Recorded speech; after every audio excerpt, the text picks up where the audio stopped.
Hello friends, नमस्कार। हमारे YouTube channel A+IAS academy में आपका बहुत बहुत स्वागत है।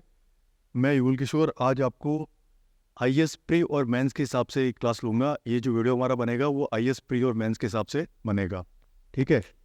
तो आज हम जो टॉपिक लेंगे वो है भारतीय संविधान की मुख्य विशेषताएं, ठीक है। हमारा संविधान स्टार्ट हो चुका है और आज का जो हमारा टॉपिक रहेगा वो रहेगा भारतीय संविधान की मुख्य विशेषताएं, ठीक है।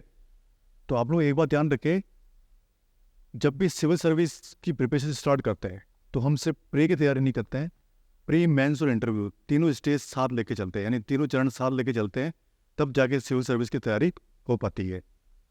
तो यहाँ भी आप नोट्स बनाते हुए स्टडी करें ताकि आपकी आईएएस प्री और मेंस दोनों की प्रिपरेशन हो जाएगी। हम पढ़ रहे हैं पॉलिटिकल साइंस सब्जेक्ट में भारतीय संविधान की मुख्य विशेषताएं, ठीक है। मैंने भी सन 2013 और 2014 में आईएएस की प्रिपरेशन कर रखी है, तो मुझे सारा पता है कि इसकी प्रिपरेशन कैसे होती है और कैसे करनी होती है, ठीक है। तो सिविल सर्विस एग्ज़ाम की प्रिपरेशन के लिए ये ध्यान रखना बहुत आवश्यक है कि हम नोट्स बनाते हुए समझते हुए फिर हम स्टडी करें।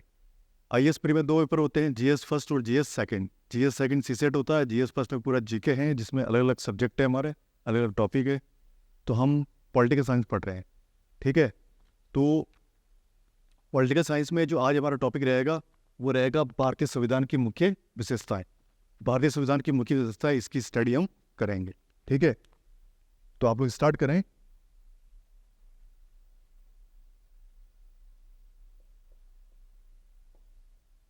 भारतीय संविधान की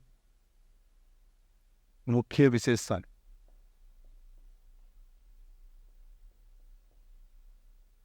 ठीक है। ये टॉपिक हम लेंगे आज, ये पॉलिटिकल साइंस में आता है। और आप लोग एक बात ध्यान रखें, आप आईएएस प्री के हिसाब से तैयारी कर रहे हैं पहले, तो आईएएस प्री में जो जीएस फर्स्ट पेपर है वो हम पढ़ रहे हैं, जो 200 मार्क्स का होता है और उसमें नेगेटिव मार्किंग भी होती है। तो आप लोग नोट्स बनाते हुए समझते हुए फिर आप इसकी स्टडी करें, ठीक है। तो हम जो टॉपिक स्टार्ट कर रहे हैं वो भारतीय संविधान की मुख्य विशेषता है। इसको इंग्लिश में कहते हैं salient features of the Indian constitution,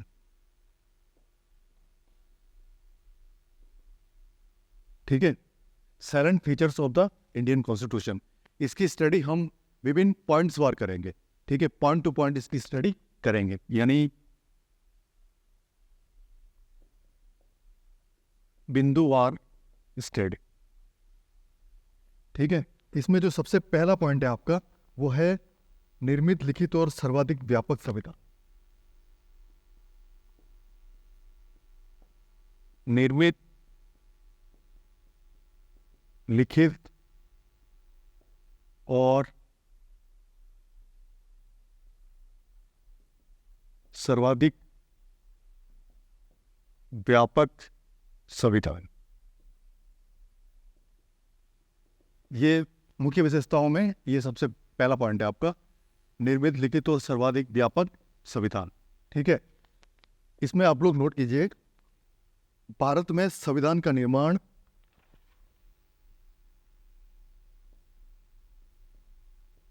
Bharat में संविधान का निर्माण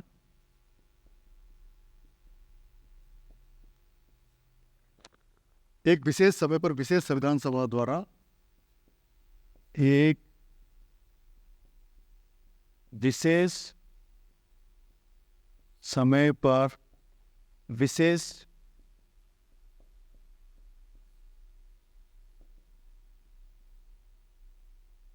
संविधान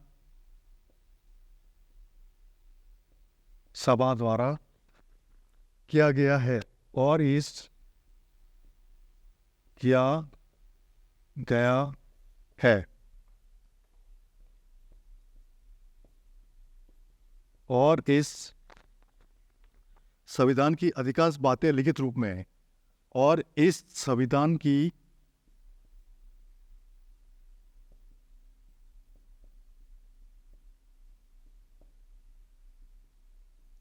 अधिकांश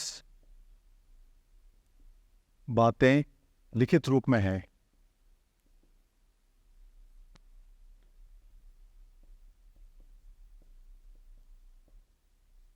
ठीक है, आप लोग आईएएस प्री के हिसाब से स्टडी कर रहे हैं, तो आप लोग पूरा अपना जो भी फोकस है इस पे करके फिर आप स्टडी करें, आपको मजा आएगा।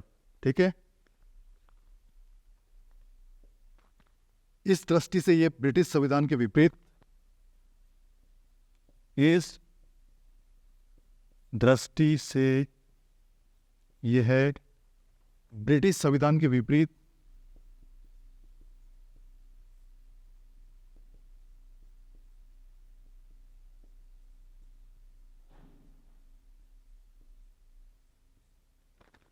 और अमेरिकी संविधान की भांति और अमेरिकी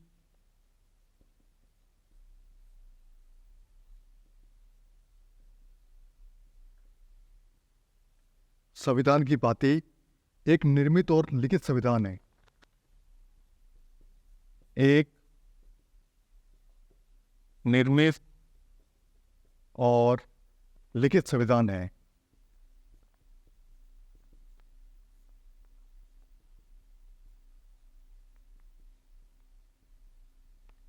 ठीक है, डॉक्टर आइवर जेनिंग्स। ठीक है, यहां तक आपको समझ में आ गया होगा कि जो हमने जो टॉपिक स्टार्ट किया था भारतीय संविधान की मुख्य विशेषताएं, उसमें जो सबसे पहला हमारा टॉपिक है वो है निर्मित, लिखित और सर्वाधिक व्यापक संविधान, यानी ये सबसे पहले विशेषता है। ठीक है, इसमें क्या कहा गया है, भारत में संविधान का निर्माण एक विशेष समय पर विशेष संविधान सभा द्वारा किया गया है और इस संविधान की अधिकांश बातें लिखित रूप में है। ठीक है, और इस दृष्टि से ये ब्रिटिश संविधान के विपरीत, यानी ब्रिटिश संविधान का तो ये विपरीत है। ठीक है, और अमेरिकी संविधान की बातें एक निर्मित और लिखित संविधान है। ठीक है, आगे समझ में, इसी यही विशेषता हम आगे देखते हैं। ठीक है, आगे आप लोग देखिए, निशान लगाऊं, देखो यहाँ लगा दूं।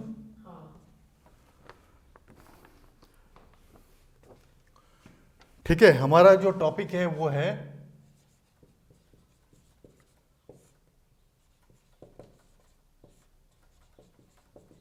भारतीय संविधान की मुख्य विशेषताएं।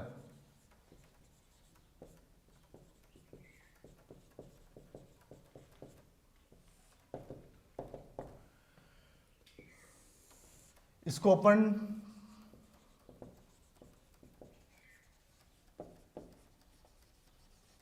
पॉइंट्स वार स्टडी कर रहे हैं, यानी बिंदुवार इसकी स्टडी कर रहे हैं। ठीक है, भारतीय संविधान की मुख्य विशेषताएं, इसको इंग्लिश में कहते हैं सैलेंट फीचर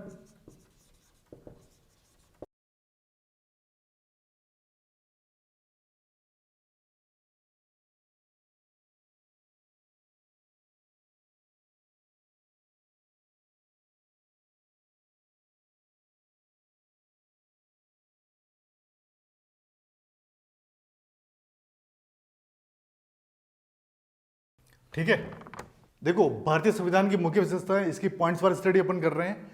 इसमें इसको जो इंग्लिश में कहते हैं silent feature of the Indian constitution, इसको इंग्लिश में ये कहते हैं। ठीक है, तो आगे आप लोग नोट करें, जो एक बहुत बड़े विद्वान थे उन्होंने क्या कहा, डॉक्टर आइवर जेनिंग्स के शब्दों में, डॉक्टर आइवर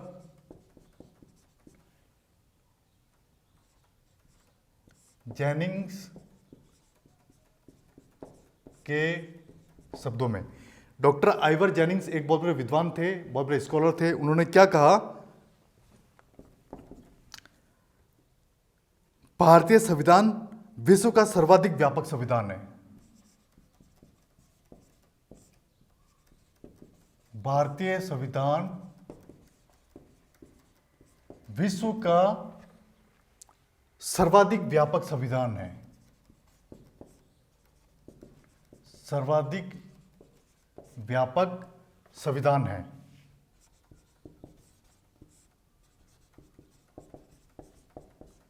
क्लियर? ये जो डॉक्टर आइवर जेनिंग्स थे, ये बहुत बड़े विद्वान थे, इन्होंने क्या कहा, भारतीय संविधान विश्व का सर्वाधिक व्यापक संविधान है। ठीक है, अब नेक्स्ट आप पैराग्राफ चेंज करके लिखें, भारत के संविधान में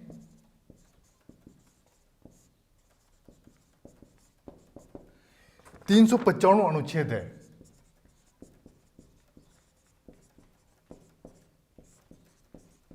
ठीक है, जबकि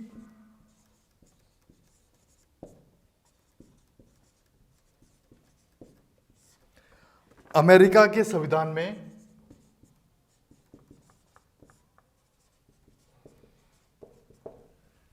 केवल 7 अनुच्छेद ही है, केवल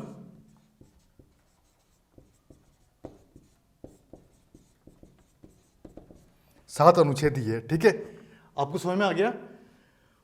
भारत के संविधान में 395 अनुच्छेद है। ठीक है, और अमेरिका के संविधान में केवल 7 अनुच्छेद ही है। ठीक है, ये बात आपको याद रखनी है। अब जो इसकी भारतीय संविधान की मुख्य विशेषताओं में जो विशेषता है आपकी अगली, वो है लोकप्रिय संप्रभुता पर आधारित संविधान।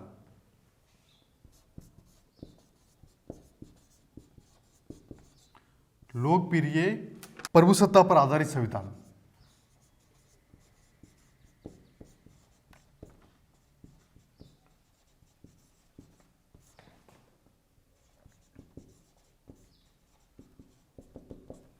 क्लियर? जो आगे की विशेषता है आपकी नेक्स्ट, वो है लोकप्रिय प्रभुसत्ता पर आधारित संविधान। इसमें हम इसकी डेफिनेशन स्टडी करेंगे और ये किस तरह से इंपॉर्टेंट है ये अपन इसमें देखेंगे। ठीक है, तो इसमें आप लोग नोट करें, भारतीय संविधान लोकप्रिय प्रभुसत्ता पर आधारित संविधान है। भारतीय संविधान लोकप्रिय प्रभुता पर आधारित संविधान है। लोकप्रिय प्रभुता पर आधारित संविधान है।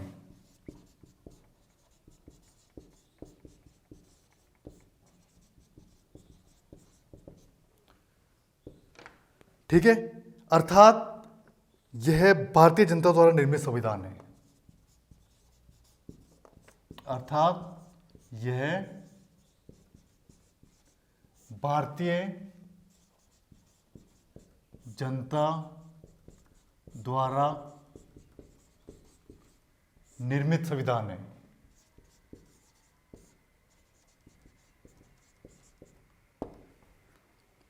और इस संविधान द्वारा अंतिम शक्ति और इस संविधान द्वारा अंतिम शक्ति और इस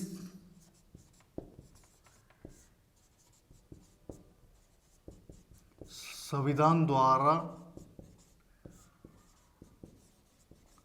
अंतिम शक्ति भारतीय जनता को ही प्रदान की गई है। भारतीय जनता को ही प्रदान की गई है।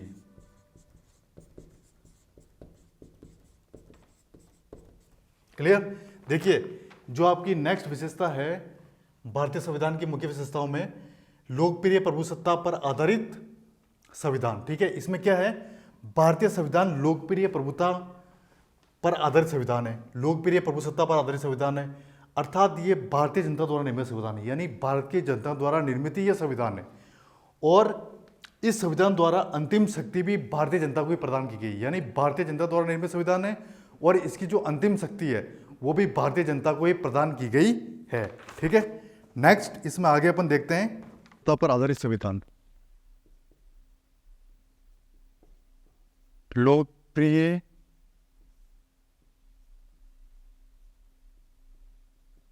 प्रभुसत्ता पर आधारित संविधान।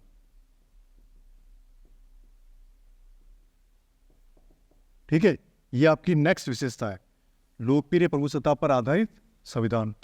ठीक है, इसमें क्या है वो आप लोग देखिए, भारतीय संविधान लोकप्रिय प्रभुता पर आधारित संविधान है।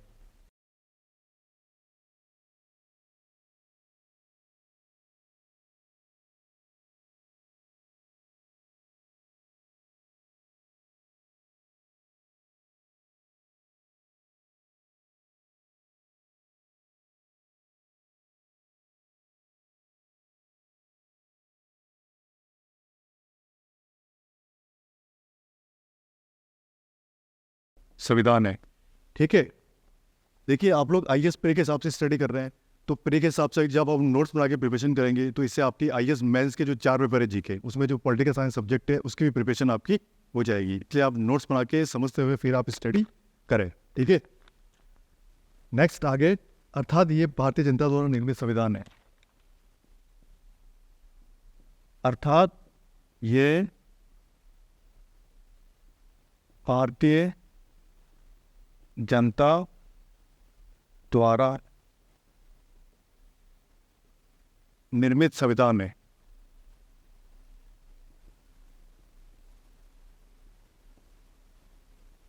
क्लियर?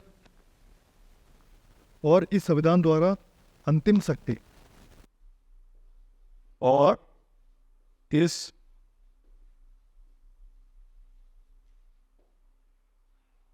संविधान द्वारा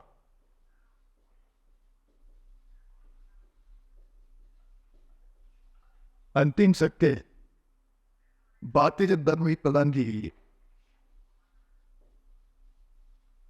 भारतीय जनता को ही प्रदान की गई है।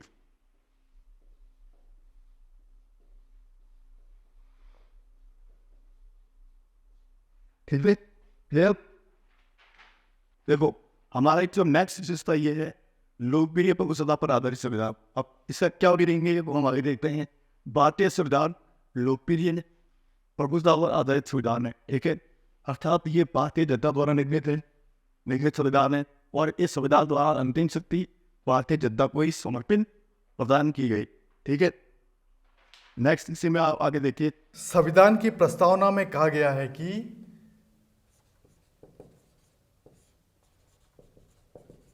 संविधान की प्रस्तावना में कहा गया है कि हम भारत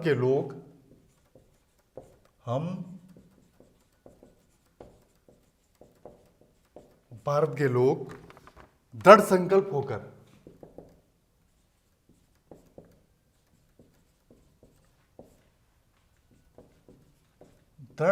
होकर अपनी इस संविधान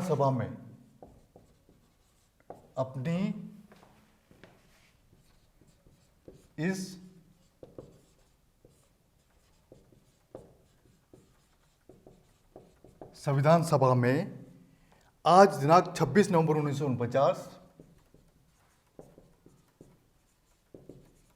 आज दिनांक 26 नवंबर 1949 को एतद द्वारा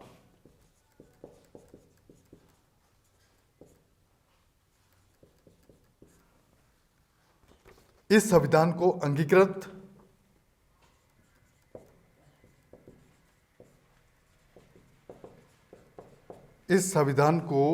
अंगीकृत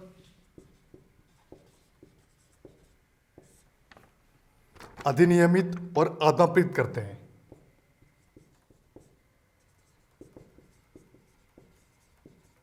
अधिनियमित और आत्मापित करते हैं। ठीक है, क्लियर? देखिए इसमें क्या क्या गया आगे। संविधान की प्रस्तावना में कहा गया है कि हम भारत के लोग दृढ़ संकल्प होकर अपनी इस संविधान सभा में आज दिनांक 26 नवंबर 1949 को एतद द्वारा इस संविधान को अंगीकृत, अधिनियमित और आत्मप्रीत करते हैं। ये बात उन्होंने उस दिन 26 नवंबर 1949 को कही थी। ठीक है, क्लियर? एकदम भारतीय संविधान की मुख्य विशेषता है।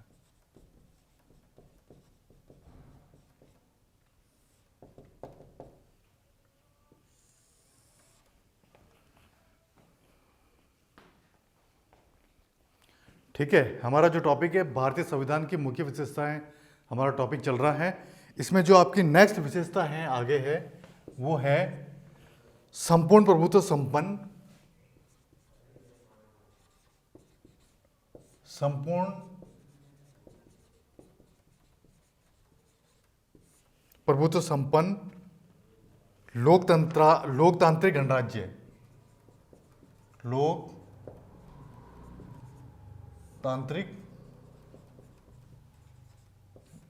गणराज्य। ठीक है, ये हमारी भारतीय संविधान की नेक्स्ट विशेषता है, संपूर्ण प्रभुत्व संपन्न लोकतांत्रिक गणराज्य। इसमें हम क्या स्टडी करेंगे, इसकी डेफिनेशन देखेंगे और ये किस तरह से इंपॉर्टेंट है, ये हम यह स्टडी करेंगे। ठीक है, तो इसमें आप क्या बताया गया आपको आगे, संविधान की प्रस्तावना में स्पष्ट उल्लेख किया गया है कि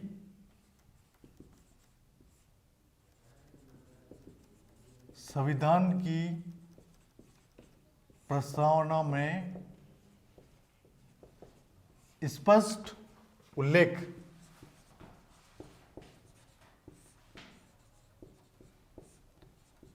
किया गया है कि भारत एक संपूर्ण प्रभुत्व संपन्न, भारत एक संपूर्ण प्रभुत्व संपन्न लोकतंत्रात्मक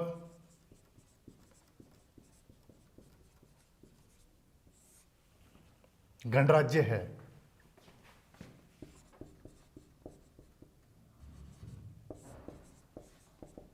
क्लियर? देखिए, इसमें यह बात बहुत इंपॉर्टेंट है कि संविधान की प्रस्तावना में स्पष्ट उल्लेख किया गया है कि भारत एक संपूर्ण प्रभुत्व संपन्न लोकतंत्रात्मक गणराज्य है। यानी भारत एक संपूर्ण प्रभुत्व संपन्न लोकतंत्रात्मक गणराज्य है। यह बात बहुत इंपॉर्टेंट है और आपको याद रखनी है। ठीक है, इसमें अलग अलग पॉइंट्स है आगे। ठीक है, तो इसमें जो आपका पहला पॉइंट है ए, इसको ए नाम दे देते हैं, संपूर्ण प्रभुत्व संपन्न, संपूर्ण प्रभुत्व संपन्न। ठीक है, देखो इसमें क्या स्टडी अपन करेंगे, ये आप लोग देखिए आगे। संपूर्ण प्रभुत्व संपन्न का अर्थ, संपूर्ण प्रभुत्व संपन्न का अर्थ यह है कि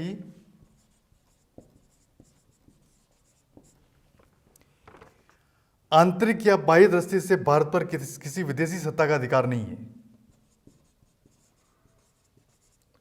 आंतरिक या बाह्य दृष्टि से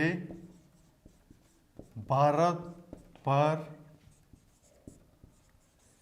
किसी विदेशी सत्ता का अधिकार नहीं है।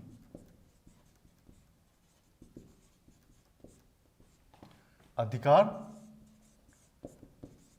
नहीं है। क्लियर? आगे बात समझ में आपको। भारत अंतर्राष्ट्रीय क्षेत्र में, भारत अंतर्राष्ट्रीय क्षेत्र में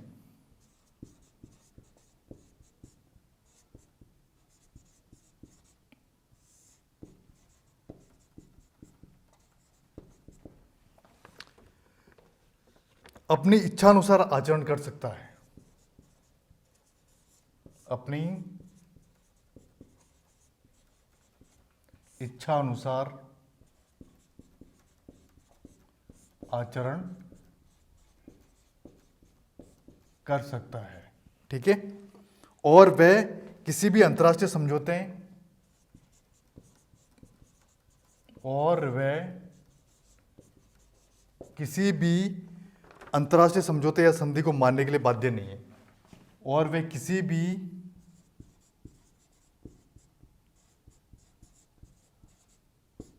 अंतर्राष्ट्रीय समझौते व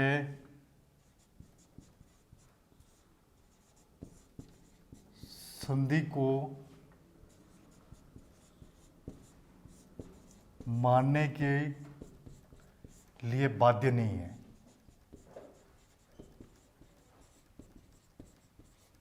क्लियर, समझ में आ गया आपको? देखिए, ये जो अपन ने पॉइंट पढ़ा है संपूर्ण प्रभुत्व संपन्न लोकतंत्रात्मक गणराज्य, ये भारतीय संविधान की विशेषता है एक, ठीक है। नेक्स्ट विशेषता है, उसमें एक अलग अलग पॉइंट है। ए पॉइंट क्या है? संपूर्ण प्रभुत्व संपन्न। इस संपूर्ण प्रभुत्व संपन्न का क्या अर्थ है? संपूर्ण प्रभुत्व संपन्न का अर्थ यह है कि आंतरिक या बाह्य दृष्टि से भारत पर किसी विदेशी सत्ता का अधिकार नहीं है। यानी आंतरिक या बाह्य दृष्टि से भारत पर किसी विदेशी सत्ता का अधिकार नहीं है, यानी विदेशी शासन नहीं है। भारत अंतर्राष्ट्रीय क्षेत्र में अपनी इच्छानुसार आचरण कर सकता है और वह किसी भी अंतर्राष्ट्रीय समझौते व संधि को मानने के लिए बाध्य नहीं है। यानी अपनी इच्छानुसार आचरण कर सकता है, वह किसी भी अंतर्राष्ट्रीय समझौते या संधि को मानने के लिए बाध्य नहीं है। ठीक है, नेक्स्ट पॉइंट इसका आगे अपन देखते हैं। ठीक है, इसका जो नेक्स्ट पॉइंट है इसको बी नाम दे देते हैं आगे। बी, ये क्या है? लोकतंत्रात्मक राज्य। लोकतंत्रात्मक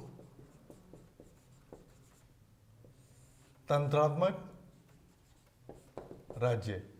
देखिए, लोकतंत्रात्मक राज्य क्या डेफिनेशन है और किस तरह से इंपॉर्टेंट है, इसकी स्टडी हम आगे करेंगे। इसमें आप लोग आगे नोट कीजिए, भारत एक लोकतंत्रात्मक राज्य है। भारत एक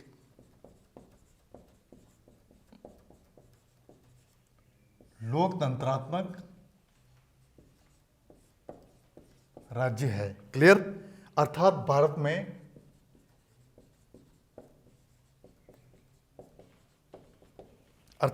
में राज सत्ता जनता में निहित है। राज सत्ता जनता में निहित है। क्लियर? जनता को अपने प्रतिनिधि निर्वाचित करने का, जनता को अपने प्रतिनिधि निर्वाचित करने का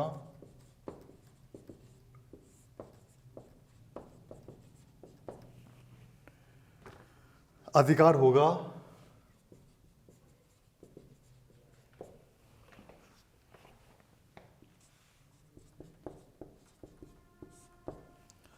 जो जनता के स्वामी ने होकर सेवक होंगे।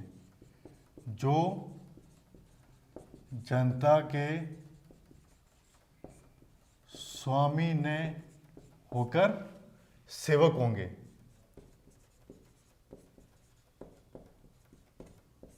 क्लियर, समझ में आ गया आपको? जो नेक्स्ट आपका पॉइंट है इसमें वो है लोकतंत्रात्मक राज्य। भारत एक लोकतंत्रात्मक राज्य है, इसमें यह बात कही गई है। लोकतंत्रात्मक मतलब ये समझ गए, लोकतंत्रात्मक मतलब है जनता का, जनता के द्वारा जनता के प्रति समर्पित। इसमें यह बात कही गई है, अर्थात भारत में राज सत्ता जनता में निहित है। भारत में जो राज्य की सत्ता है, राज सत्ता, वो जनता में निहित है।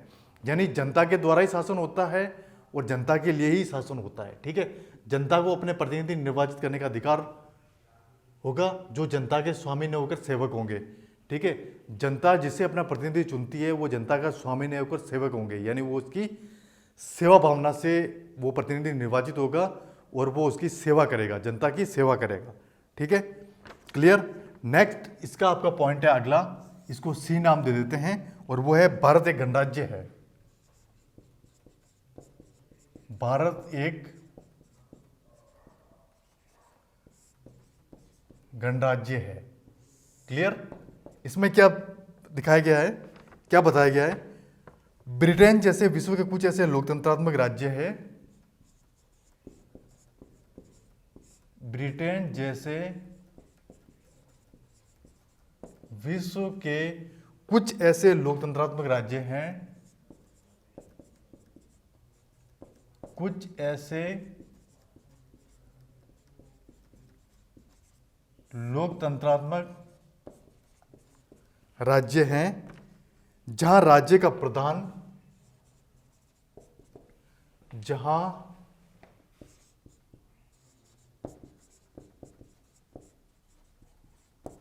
राज्य का प्रधान वंशानुगत राजा होता है।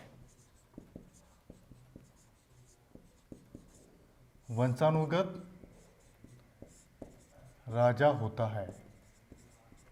ठीक है, क्लियर? लेकिन भारत एक लोकतंत्रात्मक लेकिन भारत एक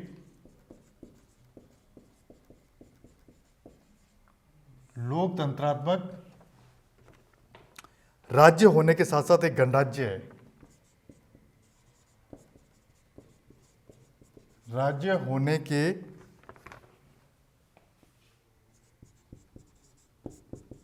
साथ साथ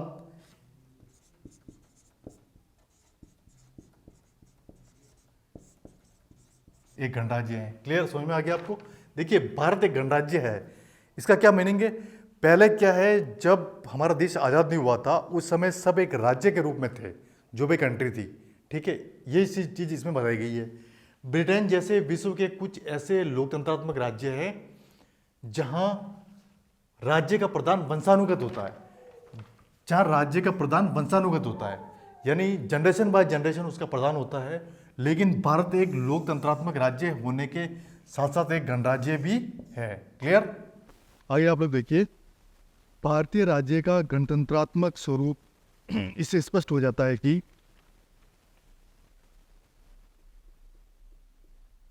भारतीय राज्य का गणतंत्रात्मक स्वरूप किससे स्पष्ट हो जाता है कि, ठीक है, इससे स्पष्ट हो जाता है कि भारत राज्य का सर्वोच्च अधिकारी वंश, भारत राज्य का सर्वोच्च अधिकारी वंश क्रमानुगत राजा ने होकर, वंश क्रमानुगत राजा न होकर भारतीय जनता द्वारा अप्रत्यक्ष रूप से, भारतीय जनता द्वारा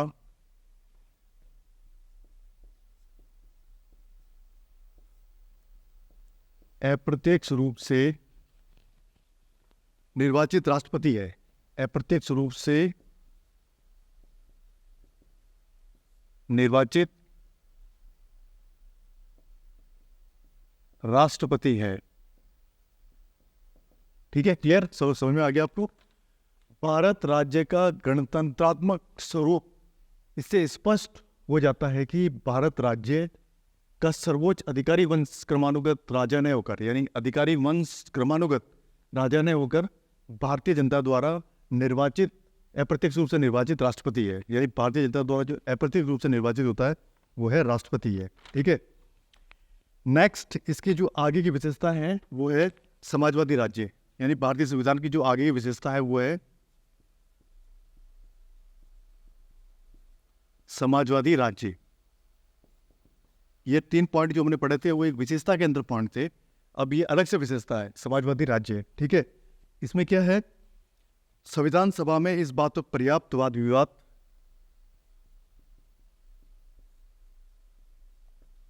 संविधान सभा में इस बात पर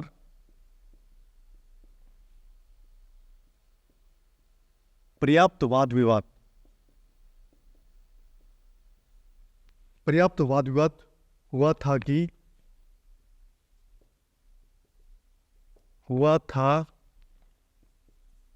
कि भारत के द्वारा समाजवाद को राज्य दर्शन के रूप में, भारत के द्वारा समाजवाद को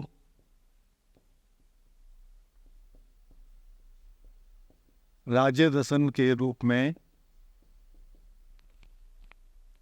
स्वीकार किया जाए अथवा नहीं, दर्शन के रूप स्वीकार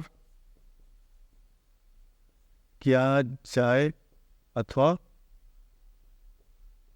नहीं। ठीक है,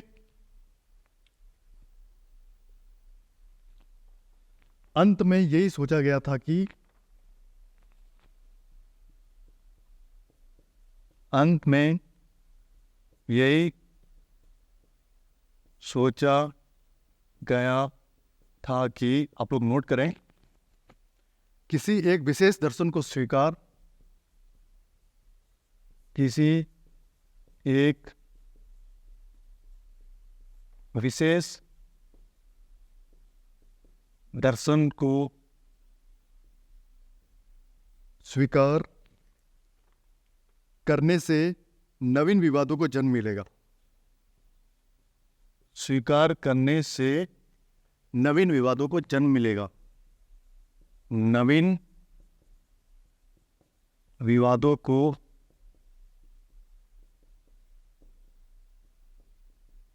मिलेगा। ठीक है, क्लियर?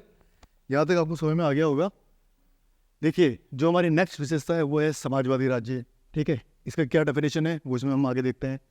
संविधान सभा में इस बात पर पर्याप्त वाद विवाद हुआ था कि भारत के द्वारा समाजवाद को राज्य दर्शन के रूप में स्वीकार किया जाए अथवा नहीं।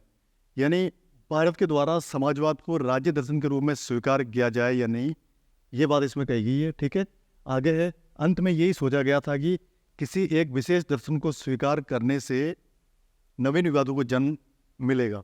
यानी किसी एक विशेष दर्शन को स्वीकार करने से नवीन विवाद उत्पन्न होंगे या नवीन विवादों को जन्म मिलेगा। ठीक है, इसी विशेषता को हम आगे देखते हैं। तो आप नोट करें, लेकिन इस बात पर सभी भारतीय सहमत रहे कि, लेकिन इस बात पर समस्त भारतीय सहमत रहे कि भारत के लिए समाजवाद का मार्ग ही उपयुक्त हो सकता है। भारत के लिए समाजवाद का मार्ग ही उपयुक्त हो सकता है। ठीक है, क्लियर? इस सामान्य भावना को स्वीकार करते हुए, इस सामान्य भावना को स्वीकार करते हुए ही 42वें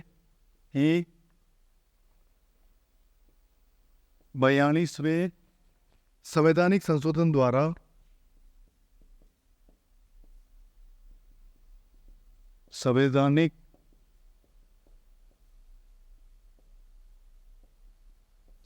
द्वारा प्रस्तावना में भारत को समाजवादी राज्य घोषित किया गया है।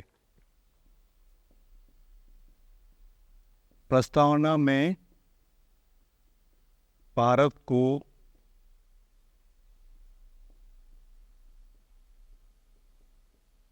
समाजवादी राज्य घोषित किया गया है।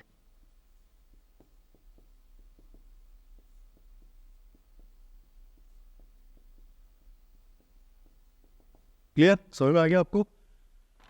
जो ये आपकी आगे की विशेषता थी समाजवादी राज्य, उसमें क्या कह रहे हैं, लेकिन इस बात पर समस्त भारतीय सहमत रहे कि भारत के लिए समाजवाद का मार्ग ही उपयुक्त हो सकता है। यानी भारत के लिए समाजवाद का मार्ग ही उपयुक्त हो सकता है। ठीक है, इस सामान्य भावना को स्वीकार करते हुए ही 42वें संवैधानिक संशोधन में, यानी 42वें संवैधानिक संशोधन द्वारा प्रस्तावना में भारत को समाजवादी राज्य घोषित किया गया है। यानी 42वें में जो संवैधानिक संशोधन हुआ था उसमें भारत को समाजवादी राज्य घोषित किया गया है। ठीक है, नेक्स्ट आगे की हम विशेषता हम देखते हैं, पंथ निरपेक्ष राज्य।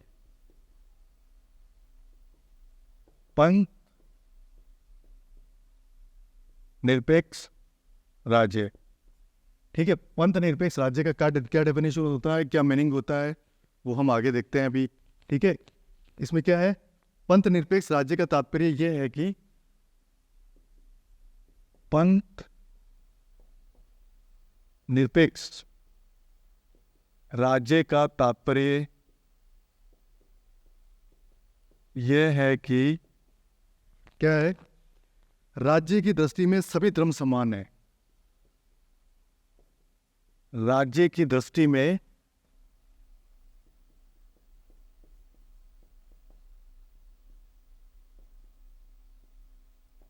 सभी धर्म समान हैं, ठीक है। और राज्य के द्वारा विभिन्न धर्मावलंबी और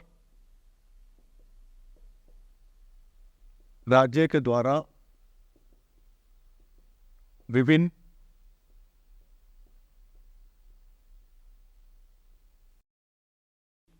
में कोई भेदभाव नहीं किया जाएगा। में कोई भेदभाव नहीं किया जाएगा। क्लियर? देखिए, आपकी जो नेक्स्ट विशेषता है वो है पंथ निरपेक्ष राज्य, ठीक है। पंथ निरपेक्ष राज्य की क्या डेफिनेशन होती है वो हम आगे देखते हैं। पंथ निरपेक्ष राज्य का तो तात्पर्य यह है कि राज्य की दृष्टि में सभी धर्म समान है, यानी राज्य की दृष्टि में सभी धर्म समान है, ये इसका मेन पॉइंट है, ठीक है। और राज्य के द्वारा विभिन्न धर्मावलंबी में कोई भेदभाव नहीं किया जाएगा, यानी राज्य के द्वारा विभिन्न धर्मावलंबी में कोई भेदभाव नहीं किया जाएगा, सभी धर्म समान है, ठीक है। आज के टॉपिक में यही समाप्त करता हूँ। ओके।